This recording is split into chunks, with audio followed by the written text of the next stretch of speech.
Capítulo 9: Soldadura, adhesión y diseño de uniones permanentes. En este capítulo vamos a cubrir todo lo concerniente a uniones fijas. Vamos a explorar las ventajas y desventajas de procesos de manufactura tales como la soldadura. Vamos a ver cómo analizar cada uno de estos elementos y cuáles son las componentes de carga, de momento y cortantes que van a estar sometidos cada uno de los elementos uniones permanentes.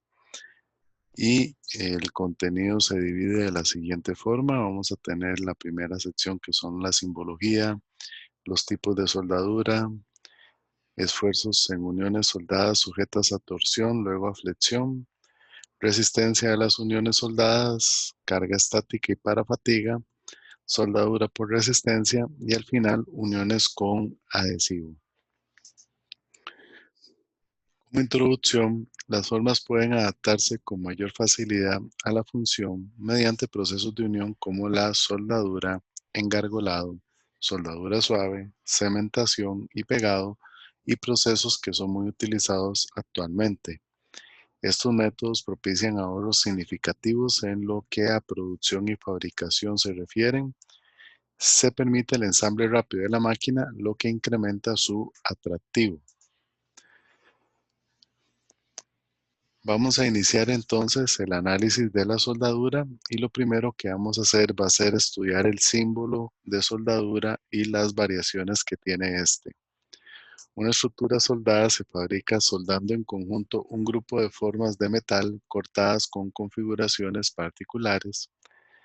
Durante la soldadura, las diversas partes se mantienen en contacto con firmeza mediante abrazaderas o sujetadores, y las soldaduras deben especificarse con precisión en los dibujos de trabajo, y esto se hace por medio del símbolo o los símbolos de soldadura. En esta imagen podemos ver el símbolo de soldadura normalizado. Este símbolo ha sido básicamente divulgado por la AWS, que es la Association Welding American Welding Society, la Asociación Americana de Soldadura, por sus siglas en inglés, AWS, donde vamos a tener la forma básica, que es una flecha con una divergencia. Dentro de la flecha vamos a tener una cola que viene una especificación de proceso o otra referencia. No necesariamente esta información siempre viene en las soldaduras. La línea de referencia, que sí es parte del símbolo general. La flecha que conecta la línea de referencia con el lado de la flecha de unión o el elemento ranurado con ambos lados. Esto es símbolo de soldadura en campo, símbolo de soldadura circundante, número de puntos o proyecciones de soldadura. Básicamente el lado de la flecha, que es el lado donde está indicando la soldadura, el otro lado. Ambos lados, cuando se indica arriba y abajo. Ángulo de la ranura, ángulo incluido de avellanado, soldadura de tapón, etcétera. Todos estos elementos son los que componen la nomenclatura general de soldadura. Parte importante, ¿verdad?, de este símbolo, ¿verdad?, es que, como se mencionó, ha sido normalizado por la AWS. La flecha del símbolo apunta hacia la unión que se va a soldar. El cuerpo contiene todos los elementos que se consideran necesarios. Las partes básicas, como lo mencionamos, ¿verdad?, son la línea de referencia, la flecha, símbolos básicos de soldadura, dimensiones y otros datos. Hay símbolos complementarios, símbolos de acabado, cola de flecha y especificaciones de proceso, que son opcionales para la indicación en el dibujo. Es importante que los que tengan proyectos que tengan que ver con soldadura tienen que indicar con bastante precisión el símbolo correspondiente cuando se haga el ensamble de unión. El lado de la flecha de unión es la línea, lado, área o elemento próximo al cual apunta la flecha. El lado opuesto de la flecha es el otro lado. Esto lo vamos a ver ahorita en una figura. En las siguientes figuras se ilustran los tipos de soldadura que los diseñadores emplean con frecuencia. Entonces tenemos el símbolo, ¿verdad?, que eh, propone la AWS ya utilizando. Eh, en este caso tenemos un tubo que está unido a una base. Ese tubo se une por medio de soldadura de filete. En los dibujos obviamente se deben especificar los detalles y esto significa que la soldadura viene por decirlo así, al otro lado de la flecha. Es una soldadura circundante y el circundante se da por la línea, el círculo que está aquí indicado sobre la inflexión de la línea de referencia con la flecha. Una soldadura de filete de 5 milímetros de garganta, que vamos a ver qué significa la garganta. También el lado de la flecha es la unión, de una unión es la línea, el lado área, el elemento próximo al cual apunta la flecha. El lado opuesto de la flecha es el otro lado. La forma de la soldadura se muestra con los símbolos a continuación. Tenemos soldadura de cordón, de filete, tapón o muesca. Las soldaduras se suelen acompañar por ranuras que se hacen adrede para que la soldadura pueda abarcar más área de unión de material. Dentro de las ranuras tenemos la cuadrada, la V, el bisel, la unión en U o la J. Entonces, por ejemplo, aquí tenemos varios casos. En el primero tenemos dos soldaduras de filete a ambos lados. Entonces tenemos que la garganta tiene una longitud de 5 milímetros. Son soldaduras de filete por el símbolo. Aquí está el símbolo de la soldadura de filete. Ambos lados porque tiene tanto en la línea de referencia arriba como abajo. Aquí tenemos soldaduras intermitentes. Se separan los símbolos con respecto, ¿verdad?, al que se mostró anteriormente.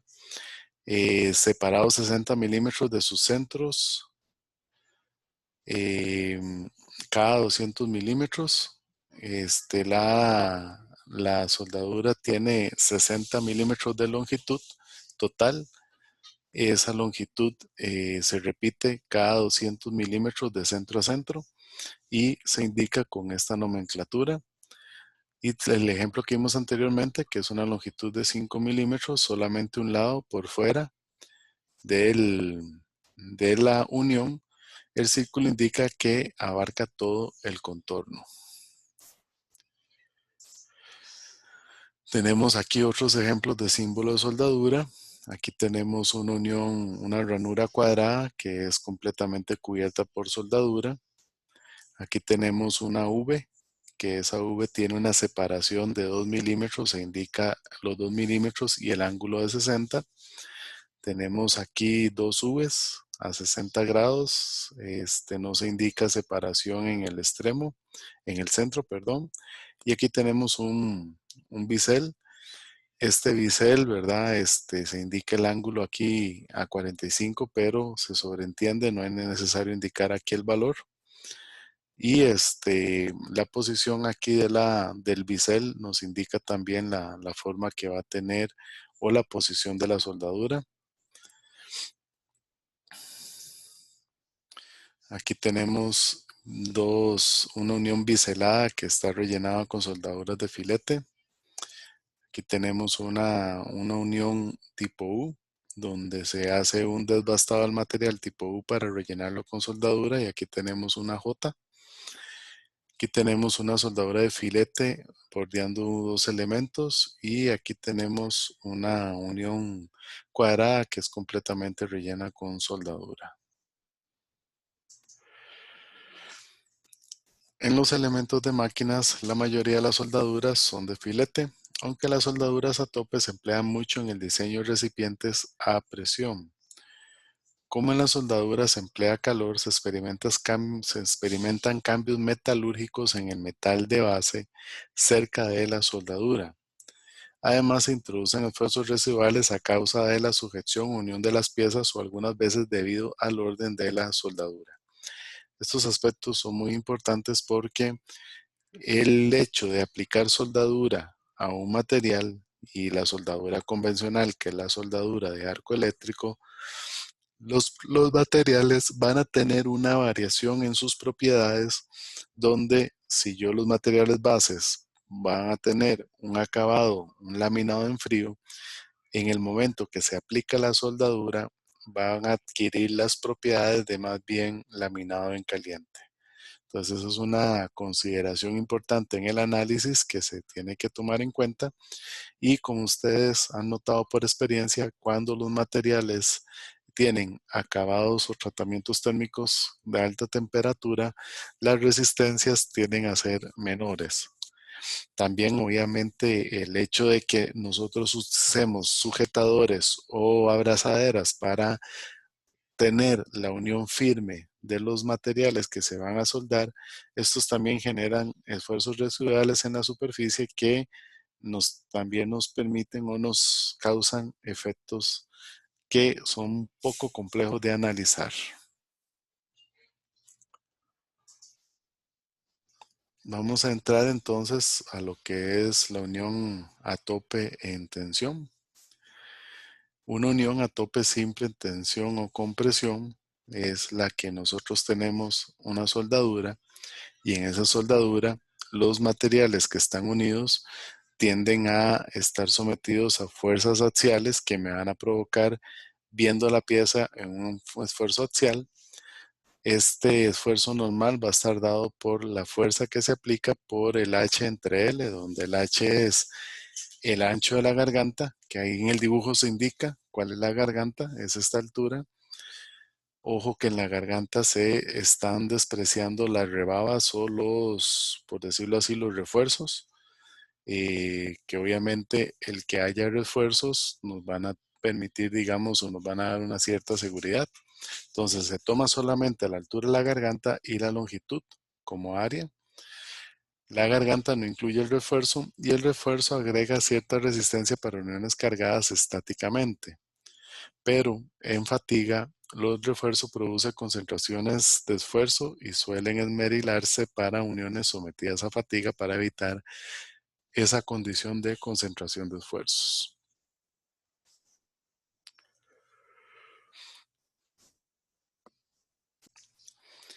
En el caso de una unión a tope simple cargada en cortante, que es que tenemos las fuerzas aplicadas de forma tal que me generan cortante en los elementos, vemos que el esfuerzo cortante promedio también tiene la misma forma de la ecuación 9.1.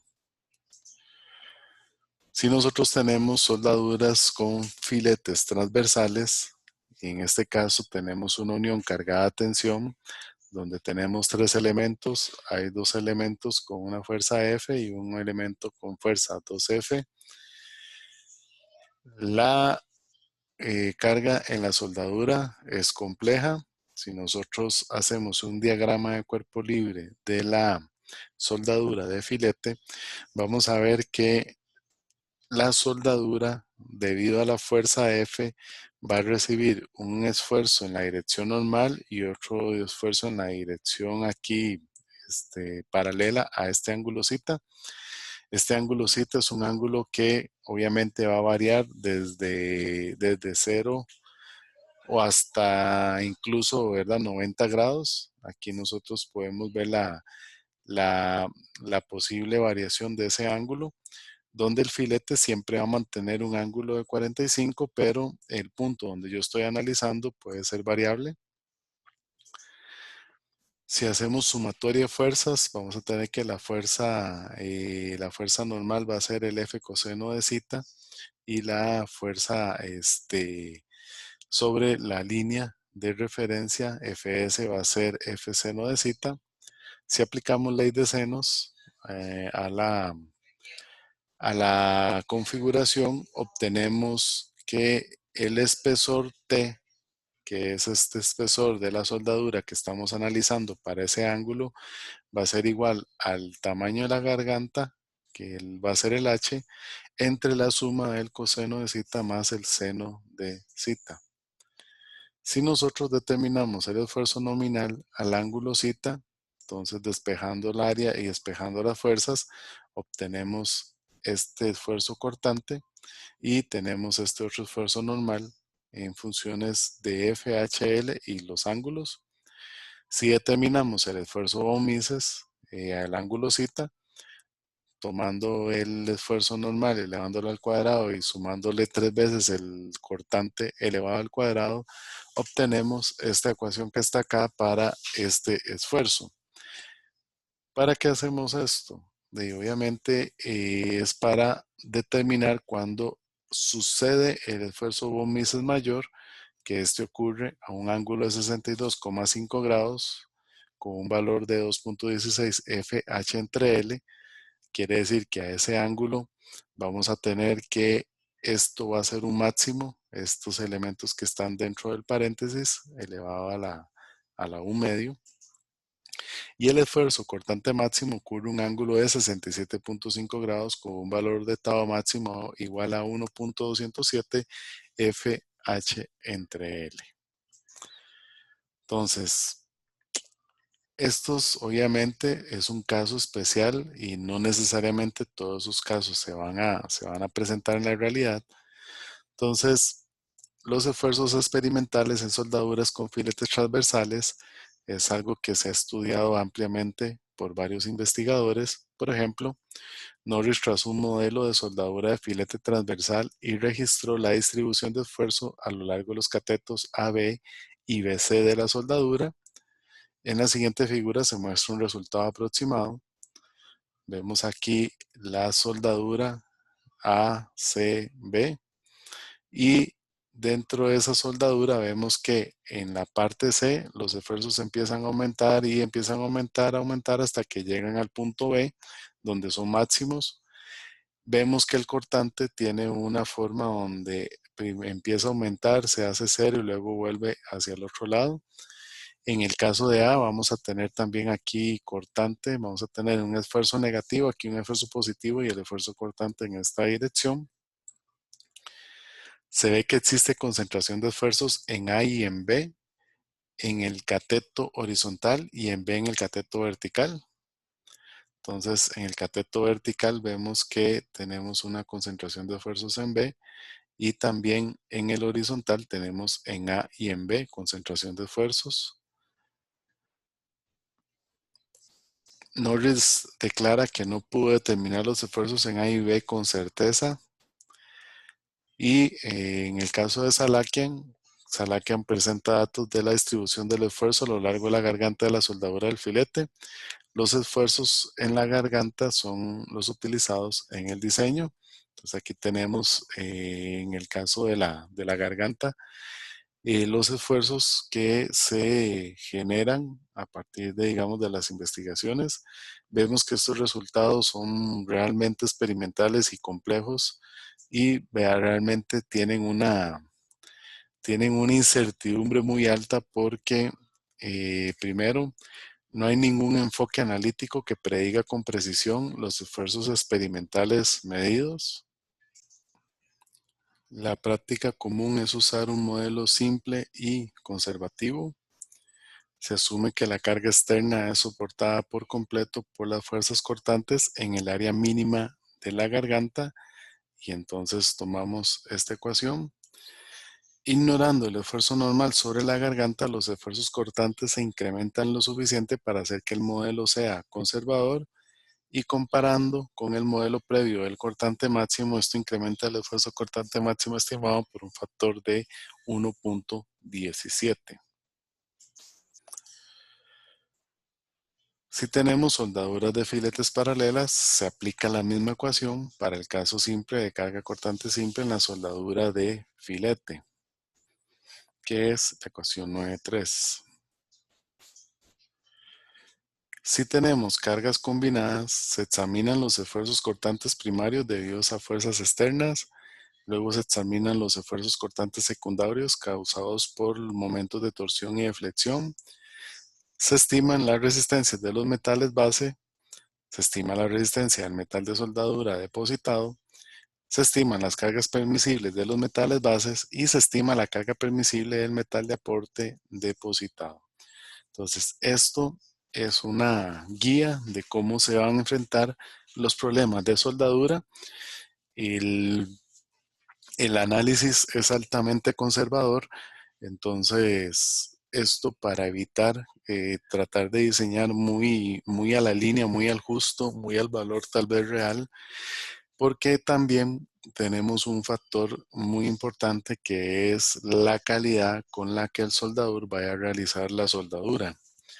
Esto porque el diseñador parte de una propuesta de diseño establecida y en dicha propuesta de diseño establecida asume que el técnico que va a hacer la soldadura va a cumplir a cabalidad con la calidad de soldadura requerida, siendo que esto es muy difícil de controlar y en algunos casos difícil de supervisar. Entonces también se hace necesario que este modelo siga siendo conservador para considerar efectos de fabricación y efectos de construcción que a la postre nos traigan tal vez más abajo el factor de seguridad que estábamos nosotros estimando.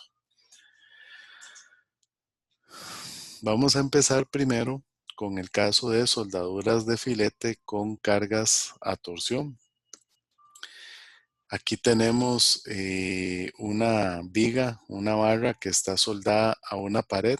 Se colocan dos hilos de soldadura de ancho H y esta soldadura se le aplica a este sistema una fuerza en esta dirección que lo que provoca esta fuerza en esta dirección es que la mayoría de por decirlo así, la línea más larga de la soldadura esté sometida a torsión.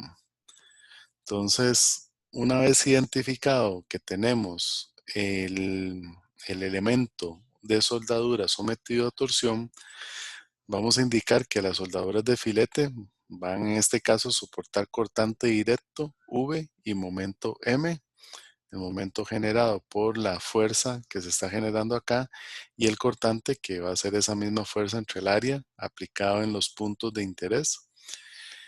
Vamos a tener un cortante primario que va a ser tau prima igual a V entre A, según la definición de cortante. Vamos a tener un cortante secundario que va a ser el momento por el radio de giro, en este caso el R donde queramos nosotros hacer nuestro análisis, entre J,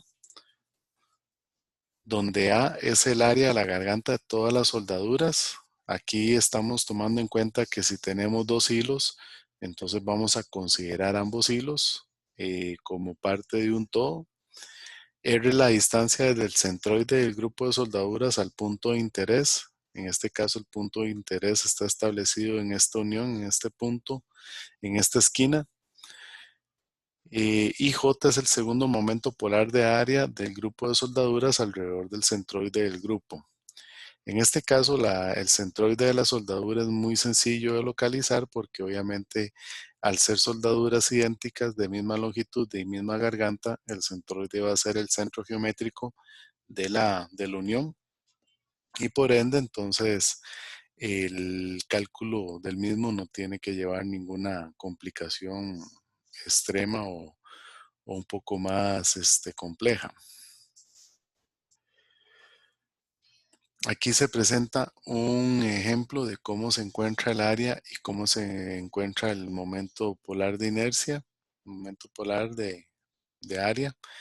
Los rectángulos en este caso representan las áreas de la garganta.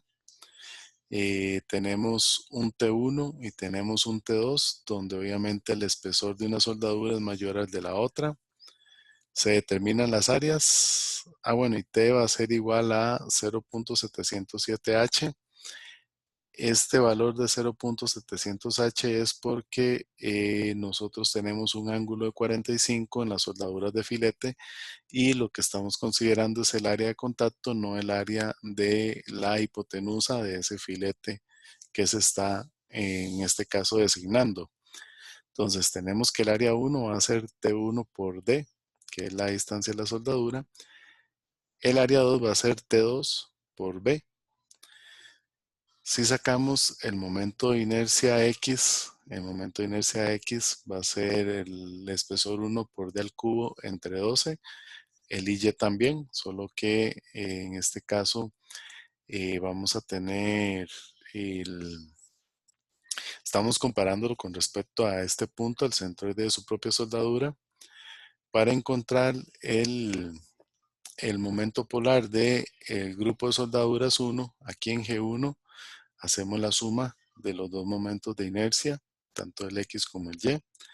Y el G2 también hacemos de la misma forma, solo que en lugar de D vamos a tener T2 y B respectivamente.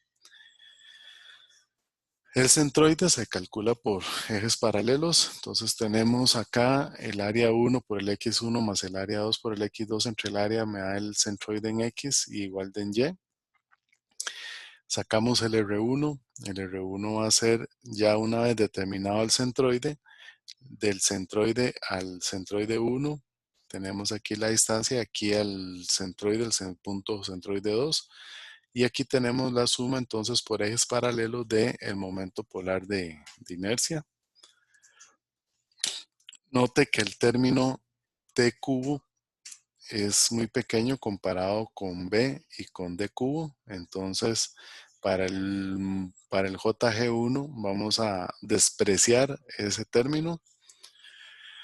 Se hace JG1 y JG2 lineales en el ancho de soldadura, entonces se puede normalizar tratando cada soldadura como una línea con un espesor T. Entonces resulta en un segundo momento unitario de área JU, que por tanto T va a ser igual a 0.707H y se sustituye y nos va a dar que J va a ser 0.707H JU. Entonces, en este sentido, para determinar el J, lo que podemos hacer es tener para diferentes geometrías cómo determinar el momento, el segundo momento unitario de área.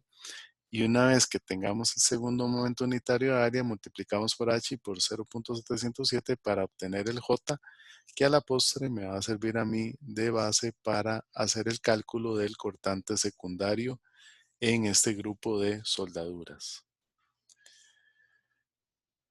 Aquí tenemos la tabla 9.1, que es la que me brinda las propiedades torsionales de la soldadura filete. Tenemos que establecer primero que sea una soldadura o una unión que me provoque a mí la aplicación de la fuerza torsión en el grupo de soldaduras. Entonces aquí estamos hablando de una soldadura que tiene un espesor T, que en este caso asumimos como un hilo.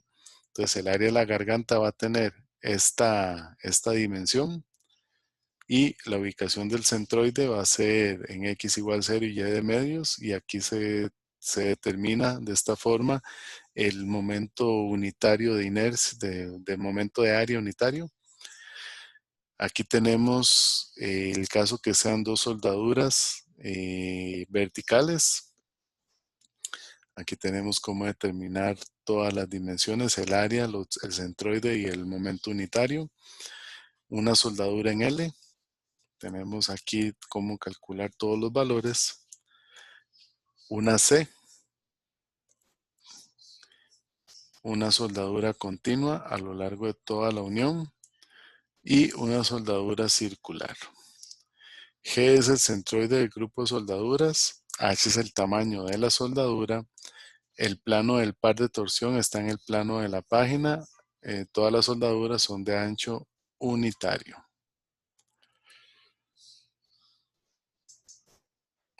Entonces, un poco para ver la aplicación de este caso, tenemos una unión, una carga de 50 kilonewtons que se transmite a un accesorio soldado, a un canal de acero de 200 milímetros.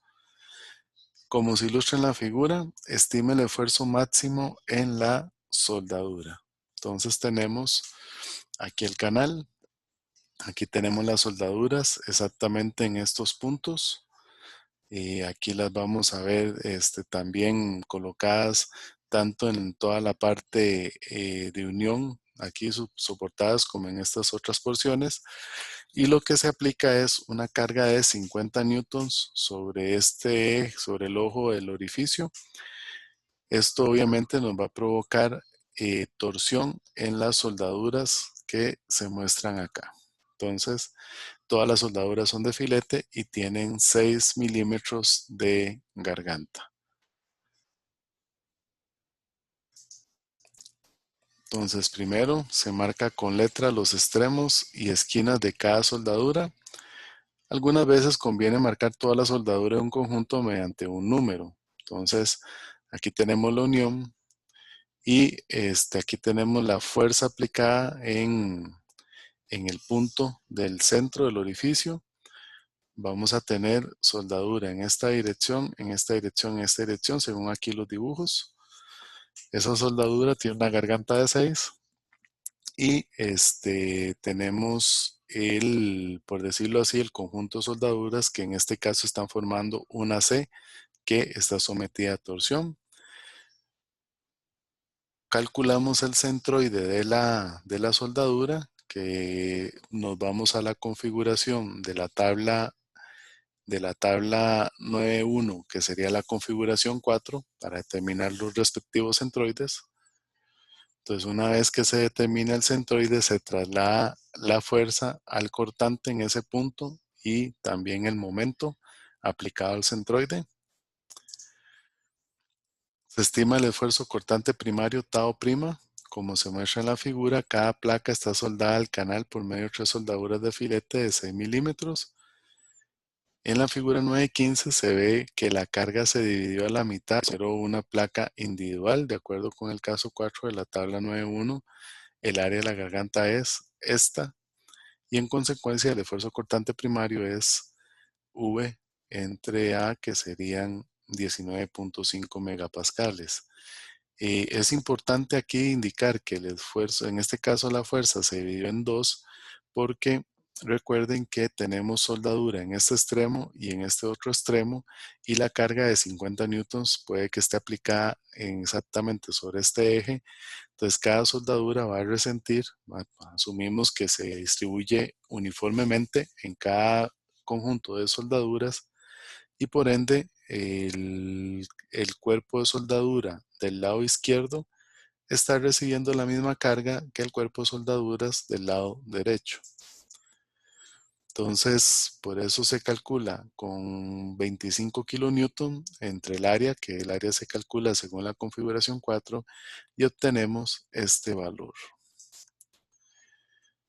Entonces se hace el dibujo del esfuerzo cortante primario a escala en cada esquina o extremo marcado. Esto se hace en la figura 9.16, donde tenemos para cada una de las esquinas el esfuerzo cortante primario. Aquí tenemos tau prima C, tau prima B, tenemos tau prima A y tenemos tau prima B. Recuerden que se designó las letras A, B, C, D como parámetros de referencias para el análisis de la soldadura.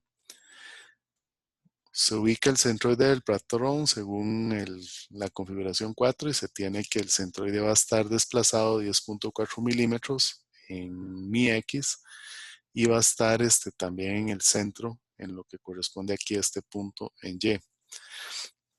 Lo anterior se muestra como el punto O en las figuras que se han mostrado. Se van a proceder a encontrar las distancias de el centroide hasta el grupo de soldaduras CD y luego BC y luego DA. Entonces sabemos que RA va a ser igual a RB y RC va a ser igual a RD. Entonces aquí calculamos los diferentes radios según las ecuaciones.